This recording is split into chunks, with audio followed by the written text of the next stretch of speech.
Thank you for joining us. I'm Shelby Kluver. We begin tonight with air quality alerts issued in more than a dozen states as Canadian wildfires cause hazy skies and unhealthy conditions across parts of the East Coast.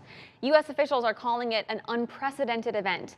Massive skyscrapers are barely visible in the thick orange haze, bridges disappearing too.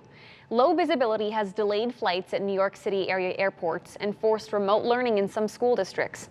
Officials are urging people to stay indoors and if not, mask up, preferably with a high-quality mask.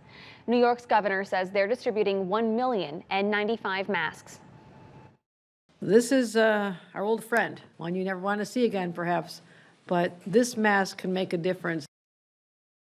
Now, hazy skies, low visibility, and poor air quality will be present in most of the Northeast and the Midwest, and even as far south as the Carolinas.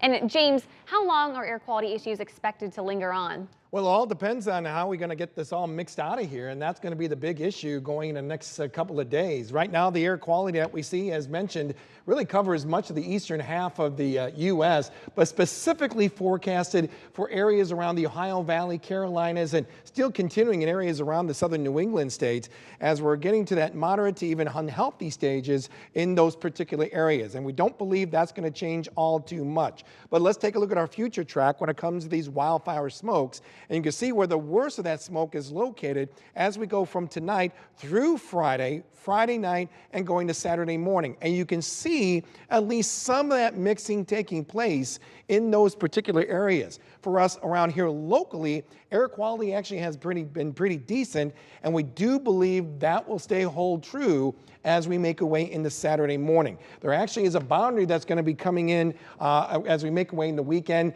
that's supposed to kind of plow all this out of here, and that will be some good news, especially for our states a little farther east of the Quad Cities.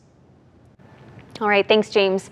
Here's a live look at the Washington Monument in D.C. You can see the smoky haze hanging over the area. Now, a number of events in the D.C. metro have been postponed today due to the poor air quality, including the White House's Pride celebration and an MLB game between the Nationals and the Arizona Diamondbacks.